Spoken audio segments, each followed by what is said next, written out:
Hey there, guys. Welcome to the Holy Shed. It's great to have you, and I hope that all is well with you and yours wherever you are in the country or around the world. And I want to say straight away a very big thank you to those of you who took me up on my suggestion for you to have a go at writing your own creed or affirmation of faith. We were talking about creeds, weren't we, last time?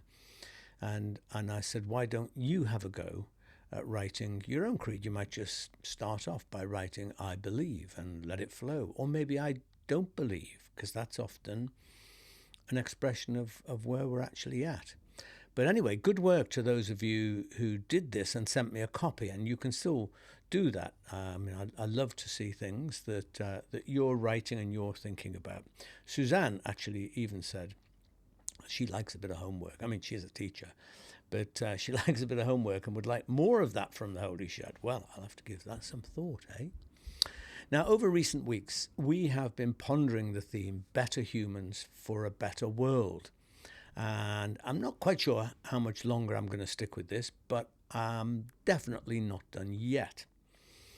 You know, I think, as I've been saying, the background to so much that many of us are experiencing and feeling at the moment is a world thrown into turmoil by the election of Donald Trump in America for a second term, along, of course, with dozens of other deeply challenging situations around the globe, some of them triggered by the US election, but not all. So let me begin with a story. It's a wonderful story. It's a parable, really, told by the 16th century Jewish mystic Rabbi Isaac Luria, who lived in a community in Israel. And he's commonly acknowledged as the father of Kabbalah, the mystical tradition of Judaism, which has become very popular, not just with Jewish people in recent times. And the story is about something called Tikkun Olam, which is a Hebrew expression meaning repair the world. So the story goes a bit like this. The story says that before God created the world, the entire universe was so packed full with God's glory, with God's holy presence, there wasn't any room for anything else. And so God, in order to address this situation, took a deep breath in, and by doing that, he made room, or she made room, for the world to exist. And from that first breath, darkness was created. That was the first thing. And then God said, let there be light. And when God said, let there be light, lightness was created, filling a whole pile of vessels with holy light. And God sent these vessels of light into the world.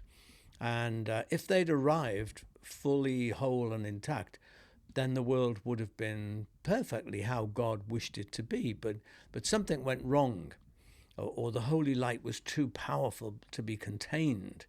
So the vessels broke open. Some people have described this as like the Jewish Big Bang, because it is a kind of creation story.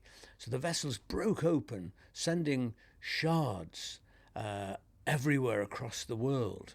And some of God's holy light became trapped in these shards of the vessels. So according to Rabbi Luria, it's our task to release and gather those sparks of light. And when enough light has been gathered, then Tikkun Olam will be complete. The world will be repaired and become as God originally wished it to be. How do we go about this task? How do we go about gathering the shards? Well, that's the good bit, because we do that, according to the story, by spreading God's loving kindness and God's justice and God's compassion in the world. And here's the thing. According to Rabbi Luria, the task has got an exterior but also an interior dimension to it. We have to attend to our own brokenness in order to go out and attend to the brokenness of our world, repair our own inner selves, which is not dissimilar to what we are talking about in the shed right now: better humans for a better world, repaired people for a repaired world, healed people for a healed world, which sounds pretty good to me. And I like the fact that in this story, the repairing isn't done by God coming in and clearing up all the mess, but that the responsibility is ours to gather the shards of light, to repair the world by spreading God's loving kindness around. So when someone wrote to me recently, feeling despair that many people do at the moment, and said, it's all going to shit, Dave. I'm sorry for the language, but that's what he said. It's all going to shit, Dave. And I said, well, that's because people, often powerful people, refuse to acknowledge and deal with the shit in themselves. And so it comes out, and so they spread it around, which isn't a very nice thought, is it? But that's kind of what is happening. Damaged people create a damaged world. They damage and cause suffering to the world and to people all over the place. But it's no use, as I say, sitting around whinging about this, because the story puts the initiative and the agency on us. It's up to us to keep working within ourselves, but also in the world around, toward the object of bringing repair, bringing wholeness, bringing healing. And we may only be able to do that in a very limited way, in a small area of space. But that's what we have to do what we can, where we can, to bring God's repair to the brokenness of the world, spread some light. I guess part of the problem for lots of us is that we thought to a certain extent that the world was heading in the right direction, far from being perfect, but that a lot of things were going in the right direction. And I reckon, that during the course of my lifetime, I was born after the war, but let's say between the end of the Second World War to the present, that an enormous amount, it's modest, but nevertheless a lot of modest progress has been made towards a more compassionate, a more liberated, and a more just world. And this has happened through things like feminism, through the civil rights movement, through international human rights legislation, through the emergence of a thriving LGBTQ plus movement, anti-racist and anti-hatred laws, have become commonplace over the last couple of decades at least. And through these things, we were heading in the right direction. But progress hasn't gone far enough, and now it feels as if that progress is under threat from people who want to brand a lot of very good stuff as woke or leftist. And trust me, green is going to become a dirty word too as we go forward, if the Green Party, God bless it, continues to be polling higher and higher. Both in the world of politics and of religion, there are forces which seem hell-bent on rolling back the tide of progress, human and social progress. And that's a big part of what's kind of, depressing quite a lot of us. And it's this marriage of reactionary politics and fundamentalist religion expressed in Christian nationalism, which is so very disturbing, because I thought that was all, Christian nationalism, all of this stuff was part of, a toxic past that was sort of disappearing. But now, in America, crazy, horrible, misogynist pastors, God help us, and Christian nationalists, people like Joel Webben, check him out if you want to really scare yourself. These people are emboldened in their wretched, misogynist and narrow ideas. But, it's not just America. There's no room for complacency. Christian nationalism and its toxic agenda is bubbling away here too. In his brilliant book, Taking America Back for God, Christian Nationalism in the United States, Andrew Whitehead states this. He says, Christian nationalism is ultimately about privilege. That's a very helpful thing to say, I think. Christian nationalism is ultimately about privilege. It co-opts, he says, Christian language and iconography in order to cloak particular political and social ends with moral and religious symbolism. As I've already made clear in recent sessions, to me, Christian nationalism, well, it's an oxymoron, really. There's nothing Christian about nationalism. But more to the point, I see Christian nationalism as a form of heresy. It's a form of idolatry, actually, which turns God into a utility and even a weapon of narrow nationalistic and xenophobic propaganda. It's not about religion. It's not. It may use that language and use the iconography and symbolism of it, but it's not about religion. It's about power and privilege. As Whitehead writes in his book, when it comes down to democracy or power, white Christian nationalism will choose power every time, because that's kind of what's going on beneath the surface of it all. And one of the phrases favoured by Christian nationalists is Judeo-Christian values, which is what I'd like to say a little bit more about today in this Holy Shed. Now, Nigel Farage is quoted as saying, we're going to have to be a lot braver and a lot more courageous in standing up for our Judeo-Christian culture. And an awful lot of kind of, I think, naively minded Christians think, oh, this is a wonderful thing, you know. But it's a turn of phrase that has been around for as long as I can remember, but it's now showing up in those sort of comments in a very different, particular way in right-wing rhetoric. And it's, as I say, not just in America. So what does Judeo-Christian mean, and where does it come from? Well, its earliest known use, so far as I can tell, was by a guy called Alexander McCall. He was an Irish Anglican missionary to Jews in Eastern Europe. So in his terms, the way he used Judeo-Christian, it referred to Jewish converts to Christianity. You know, it described also a type of church that observed some Jewish traditions, but did that as a device for converting Jews to Christianity. That was the kind of the aim. So, you know, it's little wonder that the phrase has never really been particularly popular among Jews. I mean, I always thought it was. I thought that it was, you know, they'd be as happy about it as I was happy about it. No. I mean, the fact is, most Jews respond very negatively to the term Judeo-Christian.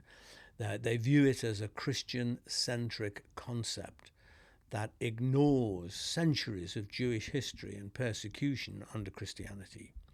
They argue that it minimizes the fundamental differences between Judaism and Christianity, just kind of flattens them all out and puts them together, obscures the unique aspects of Jewish tradition, which are just subsumed in that phrase, in the way it's very often used, into Christianity. And so it can be used to co-opt Jewish values for political purposes that are often actually at odds with real, basic Jewish thought and practice. The term also fails to acknowledge the influence of other faith traditions, and indeed of secularism, in creating and shaping Western ethics and culture. Incidentally, it's just worth noting that Jews much prefer the term Abrahamic as a kind of synergizing term, because Abrahamic acknowledges the shared patriarch, in Judaism, Christianity, and Islam, without suggesting a unified tradition in the way that Judeo-Christian does. The term Judeo-Christian was popularized in the United States in the 1930s. That's really where it kind of came into common use. And it was used then in the context of an America that was quite paranoid of communism and atheism. And so Judeo-Christian was a way of countering rising anti-Semitism and fascism, yes, but also as a way to define American identity and values over against communism and atheism. I mean, I personally used the phrase, for a long while in the past, until I started to research it and understand its problematic nature. And that particularly came through my participation in interfaith conversations and being on interfaith panels with people of different faiths. I mean, it may have an appearance of acknowledging a shared heritage, but in fact it masks unacknowledged assumptions by Christians of Christian priority, expressed in something called supersessionism or replacement theology.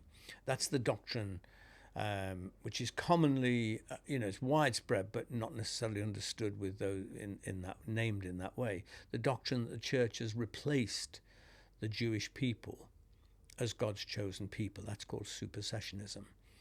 And so the Hebrew scriptures just become absorbed into a book which is now a Christian book, right? The Bible.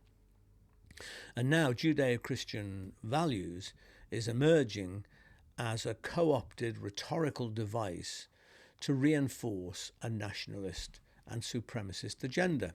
So when Donald Trump states, we are stopping cold the attacks on Judeo-Christian values, or when Nigel Farage says, my country is a Judeo-Christian country, so we've got to actually start standing up for our values, the intention is not to be inclusive of Jews. That's not really what it's about, or to defend the teachings of Jesus, which really do need to be listened to, but rather the term is being used to exclude, and particularly to exclude Muslims, and to combat what is perceived as an all-out Muslim invasion through immigration. Basically, Judeo-Christianity, far from being a statement of inclusion, is being employed to create an us versus them division between the West and Islam. It's not about the inclusion of Jews in the value system of these nations, but about xenophobic exclusion of the other. So are there shared moral and social values between Jews and Christians? Well, yes, of course there are. But they would also frequently be shared, let's face it, by Muslims, by people of other faiths, and by secularists, humanists, and even atheists. We don't have a corner on the market for morality because we're Jews or Christians. But of course, yes. I mean, of course, Western countries have been historically influenced by common beliefs and tenets in Judaism and Christianity. I mean, that's clearly a fact. Why wouldn't that be the case? After all, Christianity is a child of Judaism. Jesus was a Jew from the crib to the tomb. He grew up with the Hebrew scriptures, which are now part of the Christian Bible too. So, yeah, of course there are common factors, which, forgive me taking a sip, would include things like the Ten Commandments, which Ten Commandments are a foundational set of laws that include prohibitions against killing and theft and bearing false witness, these kind of things. But, while the wording or particularities may differ, the same kind of principles, morals, exist across religious traditions and cultures. Of course they do. Love and compassion is another shared value, a central tenet in both Christianity and Judaism is to love one's neighbor and also to welcome strangers, right? And demonstrate kindness and hospitality to all. Hospitality is a huge feature in ancient Judaism, and indeed right through to today, where people adhere to that. Human dignity and liberty. Both traditions hold that humans are made in God's image, which establishes a basis for human dignity, right? For personal liberty, a sense of inherent goodness. But, people of all faiths and none affirm a similar outlook to that.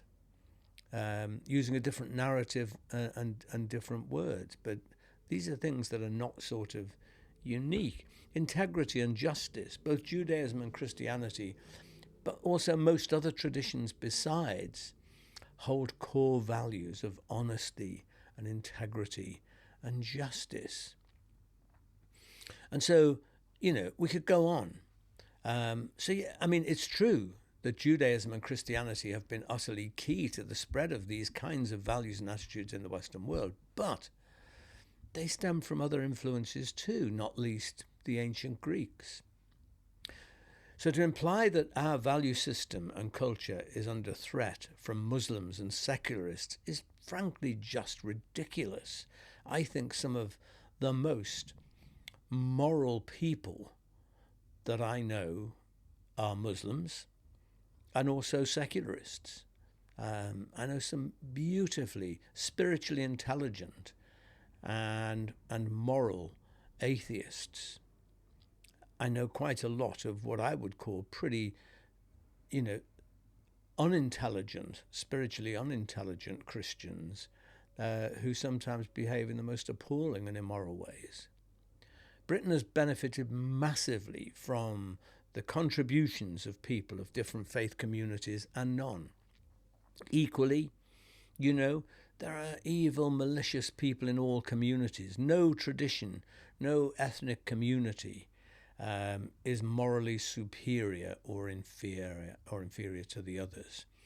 And to set up a situation where our country and our faith, our Judeo-Christian values are something superior to the rest of the world and are under threat from others, that is simply a device to spread fear, and it's doing it quite effectively on both sides of the pond. And then to use that fear as a way of gaining and maintaining power. It's a lie.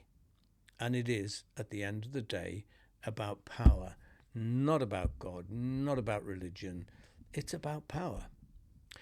The elephant in the room that so many people, so many politicians, oligarchs, and fundamentalist people are choosing to ignore or to just elbow out to the fringes of consciousness is the existential threat to the entire planet from the climate and environmental emergency. The evidence of such a threat, grows clearer by the year, by the month. There are days when, as a species, human beings should be cooperating. That's what we should be doing these days.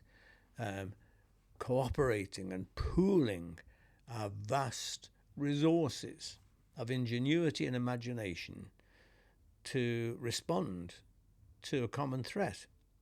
This is a time for us to acknowledge our oneness, right? To commit ourselves across the globe, across all our differences, to courses of action that will and can alleviate the climate suffering, which is already a reality here and now, and also to do everything in our power to reverse some of the trends that we ourselves have created, the devastating patterns of destruction within nature. So here's where I come to. First and foremost, I'm an earthling. I think that's the most basic affirmation that we somehow all need to get to. We're earthlings. We're citizens and species of the earth. I identify radically and utterly with the earth, with the planet and its creatures. But I'm also a humanist. I believe that humans are a single race and species, regardless of all the differences that seem to become so important to people. Underneath all of these differences, we are a single race, a single species, and we have immense power to help our planet to thrive and flourish instead of being diminished, as is happening as we speak. So yeah, I'm an earthling first and foremost. I am a humanist. I'm also a Christian, a follower of Jesus Christ, who calls us to seek first the kingdom, which is the will and purpose of God for the whole earth. Jesus calls us to live in love and peace with all. So I reckon that's probably enough to be going on with for this week, don't you? That's my sermon for today. And it's worth pointing out that this very week, considering the note I've finished on, this week representatives of many nations, including our own, are gathering for COP30 in Brazil. And so let us hold that in our hearts, guys. Let's pray that there will be somehow miraculously the courage, the sacrifice and commitment to respond properly to the existential crisis that we all face. And this week, in response to that, I am leading a soul space twice. Once on Wednesday with St. Ethelburgers at 12:30, and then Thursday with our friends from Croydon at 7 p.m. in the evening soul space, which is focused on COP30, or using that as the basis to focus on Mother Earth, which sustains and keeps us, which is part of a line from the Canticle of St. Francis. So if you can join me live for one or other of those, I will be putting up Zoom links very soon, and it'd be great to have you. And I think there will probably be recordings of both as well, which you'd have access to afterwards. So there it is. I think that's enough for today. I want to finish with a prayer. God bless this pale blue planet, or this pale blue dot, that little dot seen from the outer part of the solar system, photographed, a little pixel on a sunbeam. So here's the prayer.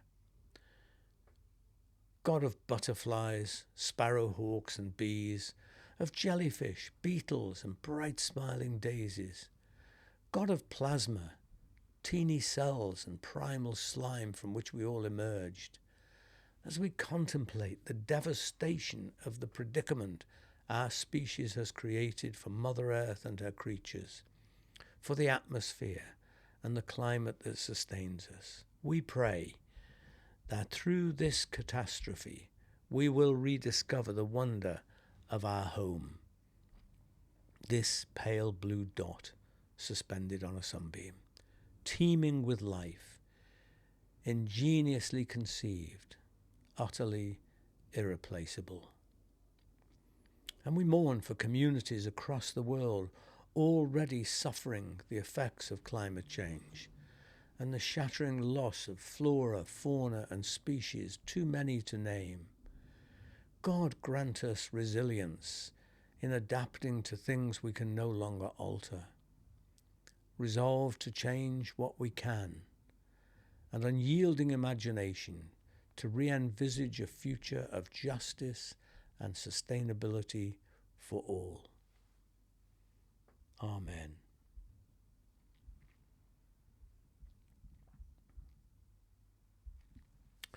There we go. I mean, hey, if you've got a drink handy, then join me. I propose a toast to this beautiful pale blue dot, planet Earth, this tiny, glorious bauble in space, and all life that exists on this planet.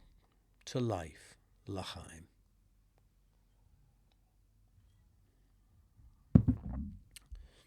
And there we are, guys. I mean, if you like what I'm doing here in the shed, you can support us. You can buy us a coffee. You just have to follow the link on the screen or at the bottom of, the link that you have. And we deeply appreciate all of you who encourage us and support us in that way and in other ways too. It's much appreciated. So that's it for now. I'm going to leave you with the Soul Space flyer. I'd love to see you there. I hope that these things keep on rumbling through our thoughts as we go into this week. May we commit ourselves and get involved with God's work of repair in the world by being kind, firstly to ourselves, to those around us that we know and love, to those that we don't know, to the stranger in our midst, to the very world itself. Stay human, my dear friends, and I will see you soon. Bye-bye.